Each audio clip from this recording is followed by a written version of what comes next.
Hello everyone, welcome to Vidyastra academy. इस video में हम दिसंबर वीक 1 की जो भी करंट अफेयर्स है उनको देखते हैं। सबसे पहले है वर्ल्ड एड्स डे, जिसको कि 1 दिसंबर को ऑब्जर्व किया जाता है। 1 दिसंबर को वर्ल्ड एड्स डे के रूप में मनाया जाता है। 2025 की इस बार की थीम थी overcoming disruption, transforming the AIDS response. AIDS जो बीमारी है वो HIV वायरस की वजह से होती है। Human immuno deficiency virus HIV का फुल फॉर्म है। ये एक तरह का रेट्रो वायरस है जो शरीर के इम्यून सेल्स जो CD4 इम्यून सेल्स होते हैं, एक तरह के वाइट ब्लड सेल्स हैं, उनको टारगेट करता है और शरीर के इम्यून सिस्टम को वीक कर देता है। एड्स जो है वो मोस्ट एडवांस्ड स्टेज है HIV इन्फेक्शन की। 1 दिसंबर को नागालैंड का स्टेटहुड डे भी होता है। 1963 में नागालैंड स्टेट की स्थापना हुई थी और 1 दिसंबर से 10 दिसंबर तक इस टाइम पर हॉर्नबिल फेस्टिवल, जो कि नागालैंड का एनुअल फेस्टिवल है, वो सेलिब्रेट किया जा रहा है। 2 दिसंबर को असम स्टेटहुड डे के रूप में मनाया जाता है। 2 दिसंबर को ही ये इम्पोर्टेंट डेज भी ऑब्जर्व किए जाते हैं। पहला है नेशनल पॉल्यूशन कंट्रोल डे, दूसरा है वर्ल्ड कंप्यूटर लिटरेसी डे और थर्ड है international day of abolition of slavery. ये तीनों ही 2 दिसंबर को ऑब्जर्व किए जाते हैं। National pollution control day, world computer literacy day और international day of abolition of slavery. 3 दिसंबर को world day of the handicapped या फिर international day of persons with disability के रूप में मनाया जाता है। नेक्स्ट है जो फ्रीडम फाइटर खुदीराम बोस की बर्थ एनिवर्सरी पर अमित शाह जी ने उनको ट्रिब्यूट दी। खुदीराम बोस जी का जन्म 3 दिसंबर को हुआ था 1889 में Habibpur village, Midnapur district, west Bengal के अंदर।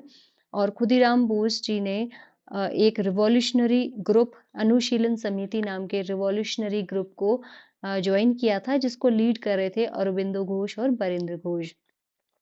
तो 1908 में जो मुजफ्फरपुर कॉन्स्पिरेसी केस हुआ था, जिसमें खुदीराम बोस और प्रफुल्ल जोशी ने बॉम्ब फेंका था किंग्सफोर्ड की गाड़ी पर, उस केस की वजह से इनको अरेस्ट किया गया, ट्रायल हुआ और इनको फांसी की सजा दे दी गई अगस्त 11, 1908 में। और ये वन ऑफ द यंगेस्ट मार्टायर बन गए इंडिया के, खुदीराम बोस। नेक्स्ट है पीएम मोदी ने डॉक्टर राजेंद्र प्रसाद की बर्थ एनिवर्सरी पर उनको श्रद्धांजलि, उनको मतलब ट्रिब्यूट दी बर्थ एनिवर्सरी पर। इनका जन्म भी दिसंबर 3, 1884 में हुआ था, जीरादेई, बिहार में। डॉक्टर राजेंद्र प्रसाद हमारे देश के पहले प्रेसिडेंट के रूप में इलेक्ट हुए थे और उन्होंने कॉन्स्टिट्यूएंट असेंबली को भी सर्व किया एज द प्रेसिडेंट। 4 दिसंबर को इंडियन नेवी डे के रूप में मनाया जाता है। 4 दिसंबर को इंटरनेशनल चीता डे भी ऑब्जर्व किया जाता है। इंडिया का जो प्रोजेक्ट चीता है, जो कि 2022 सितंबर में स्टार्ट हुआ था, इस टाइम पर नामीबिया, जो कि एक साउथ अफ्रीकन कंट्री है, वहां से 8 अफ्रीकन चीता को लाया गया और कहाँ पर, कूनो नेशनल पार्क, मध्य प्रदेश के अंदर। और इसके बाद 2023 में 12 और चीते लाए गए थे। इस वक्त दिसंबर 2025 में जो चीता की पॉपुलेशन है वो बढ़कर 32 हो गई है और इसमें से जो 21 है वो इंडिया में ही जन्मे हैं। तो इस तरह से काफी बड़ा अचीवमेंट रहा है कि ये जो अफ्रीकन चीता है ये भारत की जो सॉइल है, भारत का एनवायरनमेंट है, उसको अडेप्ट कर रहे हैं। नेक्स्ट है 5 दिसंबर और इस दिन वर्ल्ड सॉइल डे ऑब्जर्व किया जाता है। 2025 की इस बार की थीम थी healthy soils for healthy cities. पूरे भारत ने भारत रत्न डॉक्टर BR अम्बेडकर की 70वीं महापरिनिर्वाण दिवस डेथ एनिवर्सरी पर उनको श्रद्धांजलि दी, जो कि 6 दिसंबर को ऑब्जर्व किया जाता है। प्राइम मिनिस्टर ने वेदमूर्ति देवव्रत महेश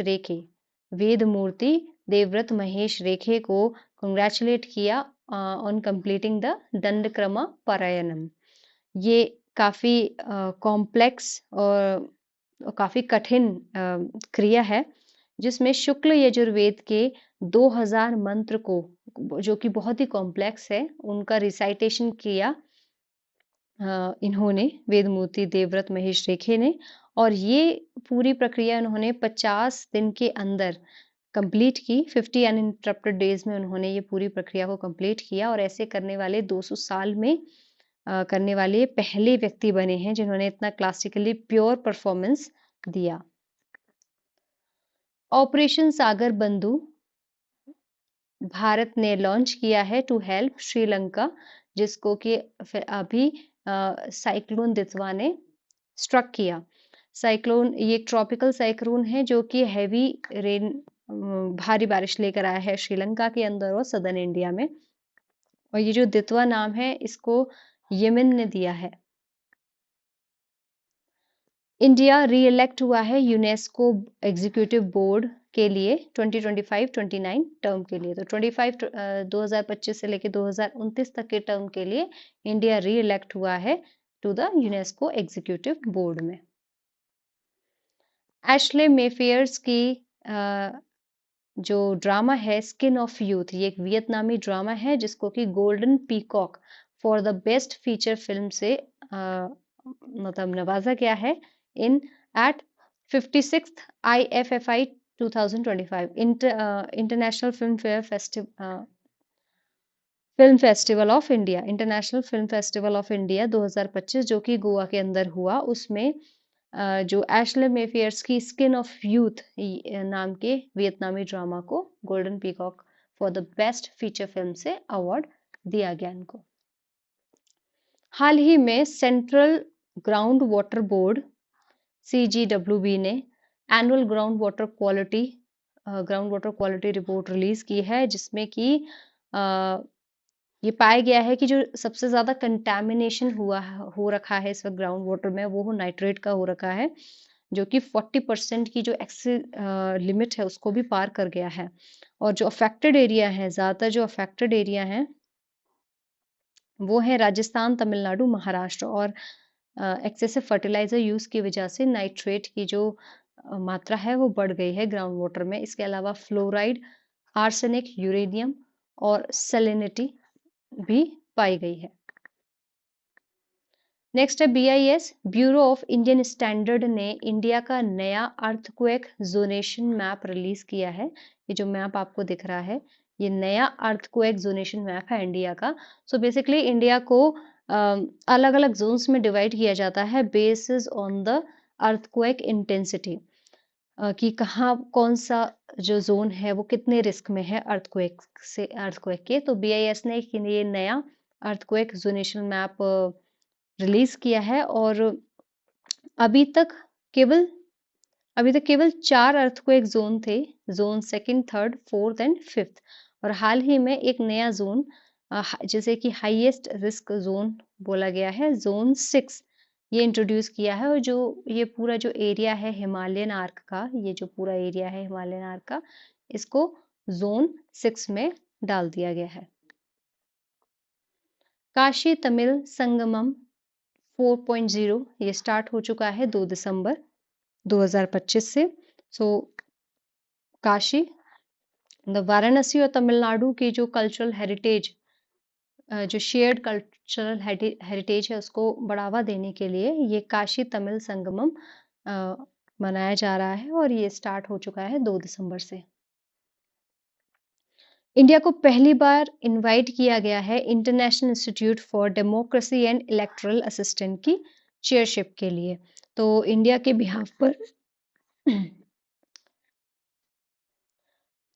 बिहाफ पर chief election commissioner Gyanesh Kumar ji ने स्टॉकहोम में इंटरनेशनल IDEA की चेयरशिप करी, जो कि स्वीडन में है। इंटरनेशनल IDEA की स्थापना 1995 में हुई थी, और एक इंटर गवर्नमेंटल ऑर्गेनाइजेशन है, और करंटली इसमें 37 कंट्रीज हैं। हाल ही में इंदिरा गांधी इंटरनेशनल पोर्ट भारत का पहला ऐसा इंटरनेशनल एयरपोर्ट बन चुका है जिसने वाटर पॉजिटिव स्टेटस अचीव किया है। वाटर पॉजिटिव स्टेटस क्या होता है? तो बेसिकली ऐसी फैसिलिटी, ऐसी ऑर्गेनाइजेशन जो पानी को फिर से मतलब खर्च करने से ज़्यादा खर्च जो भी उसका खर्च हुआ है पानी, उससे ज़्यादा वो पानी को वापस से भरती है with the help of water conservation techniques like advanced water waste water recycling and rain water harvesting. तो इन सब टेक्निक्स के ज़रिए वो पानी को वापस से रिप्लेनिश कर लेती है and so it replenish more water than it consumes by implementing combination of these different practices। तो इंदिरा गांधी इंटरनेशनल एयरपोर्ट पहला भारत का ऐसा पहला एयरपोर्ट बन गया है जिसने ये स्टेटस अचीव किया है। प्राइम मिनिस्टर नरेंद्र मोदी ने पीएमओ का नाम बदल के सेवा तीर्थ कर दिया है। तो प्राइम मिनिस्टर ऑफिस अब सेवा तीर्थ के नाम से जाना जाएगा और साथ ही में राजभवन और राजनिवास को भी का नाम भी बदल के लोक भवन और लोक निवास कर दिया गया है। नेक्स्ट है हाल ही में जो होम मिनिस्टर अमित शाह जी हैं and minister of corporation Amit Shah ji ने अर्थ समिट 2025 को इनॉग्रेट किया गांधीनगर गुजरात में और यहाँ पर उन्होंने 13 न्यू सर्विसेज और प्रोडक्ट्स लॉन्च किए अंडर द सहकार सारथी। तो ये डिफरेंट ऐप सर्विसेज हैं, एप्लीकेशंस हैं जो कि इस सहकार सारथी के अंडर में लॉन्च की गई। नेक्स्ट जीसीसी की समिट कंक्लूड हुई with Sakhir declaration calling for greater unity. ये 46 जीसीसी समिट थी जो कि मनामा में कंक्लूड हुई with leaders adopting the Sakhir declaration के साथ। इसमें रीअफर्म किया उन्होंने commitment to the deeper political security और इकोनॉमिक इंटीग्रेशन। सो बेसिकली आपस में पॉलिटिकल सिक्योरिटी और इकोनॉमिक इंटीग्रेशन बनाए रखते हुए इन्होंने ये समिट कंप्लीट की। जीसीसी मेंबर्स की बात करें तो 6 जीसीसी मेंबर्स हैं। हाल ही में यूपीपीएससी 2025 का जो प्रीलिम्स हुआ था उसमें जीसीसी मेंबर्स से रिलेटेड क्वेश्चन आया हुआ था। ओके, तो 6 जीसीसी मेंबर कंट्रीज हैं जो कि है Saudi Arabia, United Arab Emirates, Kuwait, Qatar, Bahrain and Oman. Next है Kamikara. Kamikara becomes the first Indian rum to win global brands of the year.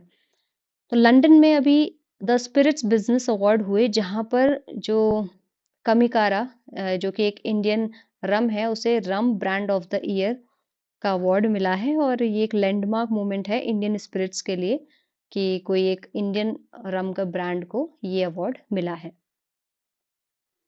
Now, India will host 20th UNESCO Intangible Cultural Heritage Committee session, red fort, new Delhi में ये session होगा। ये 8 से 13 दिसंबर तक ये session संपन्न होगा और इंडिया ने दिवाली को नॉमिनेट किया है as its submission for the UNESCO intangible heritage list this year. तो इस साल दिवाली को नॉमिनेट किया है इंडिया ने इस लिस्ट में डालने के लिए। तो जो कल्चरल हेरिटेज होती है वो 2 तरह की होती है, टेंजिबल और इंटेंजिबल। तो इंटेंजिबल वाली जो कल्चरल हेरिटेज कमिटी सेशन होने वाला है दिल्ली के अंदर। नेक्स्ट है यूएस प्रेसिडेंट डोनाल्ड ट्रंप को ने रिसीव किया है फीफा पीस प्राइज। जो फीफा प्रेसिडेंट है गियानी इन्फेंटिनो, इन्होंने ट्रंप को ये ऑनर दिया FIFA peace prize. Sultan Azlan Shah cup, Bharat ने इसमें सिल्वर मेडल जीता है। ये इंडिया ने सिल्वर मेडल जीता इसमें, बेल्जियम से वो हार गई थी और सुल्तान अजलान शाह कप जो कि ईपो मलेशिया में हुआ। नेक्स्ट है India finishes strong at World Skills Asia competition 2025। तो पहली बार इंडिया ने वर्ल्ड स्किल्स एशिया कंपटीशन 2025 में हिस्सा लिया और सिक्योर की 8th रैंक। नेक्स्ट है दीप्ति शर्मा कॉस्टलीस्ट प्लेयर बन गई हैं विमेन प्रीमियर लीग 2025 ऑक्शन में और इन्होंने after securing a bid of 3.2 crore और ये ऑक्शन हुआ था न्यू दिल्ली के अंदर। तो दीप्ति शर्मा कॉस्टलीस्ट प्लेयर बन गई हैं वुमेन्स प्रीमियर लीग 2026 के ऑक्शन की। नेक्स्ट है India Indonesia joint special force exercise Garuda Shakti. Garuda शक्ति अभी अभी संपन्न हुई, कहाँ पर? हिमाचल प्रदेश में। नेक्स्ट है इंडिया मालदीव्स की बायलेटरल एक्सरसाइज एक्वेरिन कंप्लीट हुई केरला के अंदर, और ये 2 दिसंबर से 15 दिसंबर तक चलेगी केरला के अंदर, और ये एक्वेरिन, ठीक है, इंडिया और मालदीव्स की। नेक्स्ट है इंडिया और मलेशिया की जो जॉइंट मिलिट्री एक्सरसाइज है हरिमाओ शक्ति, वो राजस्थान में कंडक्ट की गई है। 5th खेलो इंडिया यूनिवर्सिटी गेम्स कंक्लूड हुए जयपुर में, और चंडीगढ़ यूनिवर्सिटी ने मेडल टैली में टॉप किया है। महाराष्ट्र गवर्नमेंट ने हाल ही में 1% रिजर्वेशन दिया है ऑर्फन्स को in education and jobs. Sweden के pole vault star Armand Duplantis and American sprinter Sydney McLaughlin Levrone को world athletes of the year 2025 घोषित किया गया है वर्ल्ड एथलेटिक्स अवार्ड सेरेमनी में। हाल ही में Indian air force 8th edition of exercise Garuda complete करके आई है फ्रांस से। तो इंडिया फ्रांस की जो जो एक्सरसाइज है उसको गरुड़ बोलते हैं, और इंडिया इंडोनेशिया की जो जॉइंट एक्सरसाइज है उसे गरुड़ शक्ति कहते हैं ना। जो इंडिया का जूनियर वुमेन्स हॉकी टीम है उसने 4-0 से विक्ट्री हासिल की over the Ireland in the final pool C match at FIH junior women's world cup in Santiago. Next है हाल ही में फिनलैंड अपनी एम्बेसी बंद करने जा रहा है पाकिस्तान में, और इस डिसीजन को बलोच एक्टिविस्ट ने वेलकम किया है, और ये दिखाता है कि इस्लामाबाद की जो गवर्नेंस फेलियर को। हाल ही में जो रशियन प्रेसिडेंट पुतिन है वो भारत आए हुए हैं न्यू दिल्ली 2-डे विजिट के लिए for India Russia annual summit, और इसी के साथ दिसंबर वीक 1 के जो भी करंट अफेयर्स हैं वो कंप्लीट हुए हैं। अगर आपको ये वीडियो हेल्पफुल लगी है then please like and share this video. Thank you. जय हिंद, जय भारत।